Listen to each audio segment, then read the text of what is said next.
మిత్రులారా, ఇది ఆందోళన కాదు, సందర్శన. ఇది కేవలం అంబేద్కర్ గారికి నివాళులు అర్పించాలనేటువంటి ఒక ఉద్దేశంతో ఇక్కడికి రావటమైంది.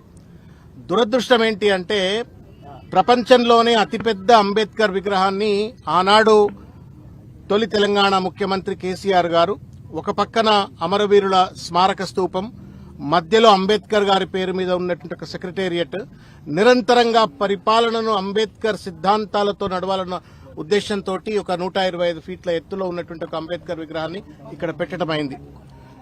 తర్వాత అధికారంలోకి వచ్చినటువంటి ఒక రేవంత్ రెడ్డి గారు ఒక ఫ్యాక్షన్ మనస్తత్వంతో ఇవాళ కేసీఆర్ గారిపై ఉన్నటువంటి ఒక కోపంతో ఇవాళ అంబేద్కర్ గారిని అవమానిస్తా ఉన్నారు. మీడియా మిత్రులారా, మీరు ఫోర్త్ పిల్లర్ ఆఫ్ డెమోక్రసీగా ఉన్నటువంటి మీకే కనబడుతుంది ఇవాళ అంబేద్కర్ ని ఏ రకంగా అవమానిస్తున్నాడు అని చెప్పని.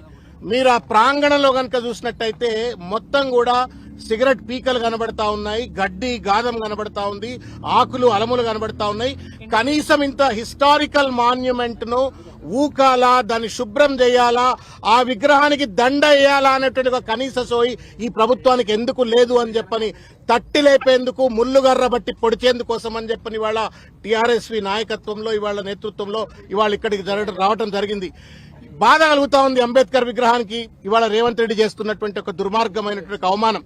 భారత రాజ్యాంగ నిర్మాత ఈ దేశంగా ఇవాళ ఉంది అంటే, ఈ దేశంలో ఉన్న సబ్బండ వర్గ ప్రజలకు హక్కులు లభించినాయంటే దానికి కారణం భారత రాజ్యాంగం. ఇవాళ రిపబ్లిక్ డే, ఈ రిపబ్లిక్ డే నాడు భారత రాజ్యాంగ నిర్మాతకే ఇంత అవమానం చేస్తా ఉంటే, ఈ రాష్ట్రంలో ఉన్నటువంటి ఒక పేద, మధ్య, లేకపోతే బీసీలు, ఎస్సీలు, ఎస్టీలు, అనగదొక్కబడ్డ వర్గ ప్రజలకు ఏ రకంగా రేవంత్ రెడ్డి ప్రభుత్వం వ్యవహరిస్తుందో అనేటువంటిది స్పష్టంగా కనబడతా ఉంది.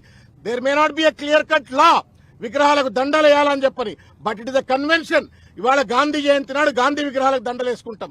ఎట్లయితే ఇంపార్టెంట్ డేస్ నాడు ఆ సంబంధిత విగ్రహాలను ప్రభుత్వం బాధ్యతగా దండలేసి, గార్లాండ్స్ వేసి ఏ రకంగానైతే ప్రజలందరికీ సందర్శన నిమిత్తం వెసులుబాటు కల్పిస్తుందో, అంబేద్కర్ ఎందుకు జైల్లో పెట్టాడు రేవంత్ రెడ్డి? వాళ్ళ Ambedkar has been imprisoned by Revanth Reddy today.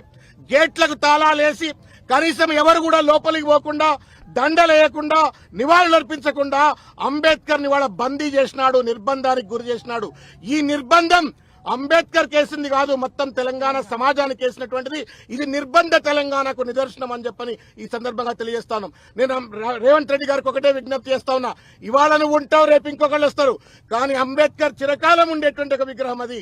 Ambedkar స్ఫూర్తి సూర్యచంద్రాదులు ఉన్నంత కాలం భారతదేశానికి స్ఫూర్తిని అందించే ఒక విగ్రహం. ఆ విగ్రహాన్ని బందీ చేసి, ఆ విగ్రహాన్ని అవమానం చేసి, తద్వారా శాడిస్ట్ లెక్క, సైకోపాత్ లెక్క ఇవాళ కేసీఆర్ గారిని అవమానిస్తున్నా అని చెప్పని అనుకోవచ్చు. ఒకవేళ కనుక నీకు కేసీఆర్ కట్టిండు కాబట్టి అంబేద్కర్ విగ్రహానికి అవమానించే పరిస్థితి ఏర్పడితే, సిగ్గు ఎగ్గు లేకుండా సెక్రటేరియట్ ఎందుకు కూర్చున్నావు రేవంత్ రెడ్డి? దాన్ని కూడా ఖాళీ చేసి పడే, మరి బయటకు వెళ్ళిపో. బయట నీ ఇంట్లోకి వెళ్ళి రాజ్యం నడుస్తున్నావు కదా, మొత్తం సెక్రటేరియట్ కూడా నీ ఇంటికి తీసుకుపో. ఇవాళ ఒక దుర్మార్గమైన రీతిలో ఫ్యాక్షన్ మనస్తత్వంతో రాజ్యాంగాన్ని కాలరాస్తా ఉండు, రాజ్యాంగ నిర్మాతని ఇవాళ పెద్ద ఎత్తున ఇవాళ అవమానించే పరిస్థితి చేస్తా ఉన్నాడు. కాబట్టి నిరసన తెలిపేందుకోసం మాత్రమే ఇక్కడికి వచ్చాం, సందర్శన కోసం, నివాళుల కోసం, రేవంత్ రెడ్డికి బుద్ధి చెప్పడం కోసం. ఇకనైనా సరే కళ్ళు తెలుగు రేవంత్ రెడ్డి. ఈ విగ్రహం కేసీఆర్ గారి తాతదో తండ్రిదో కాదు, తెలంగాణ మొత్తం భారత సమాజానికి రాజ్యాంగం అందించిన ఒక భారత జాతి నిర్మాతది. కాబట్టి ఆ విగ్రహాన్ని వెంటనే ప్రజలకు సందర్శన కోసం ఇవ్వాలని చెప్పని, తగిన రీతిలో నివాళులు అర్పించే విధంగా వెసులుబాటు కల్పించాలని చెప్పని విజ్ఞప్తి చేస్తాం.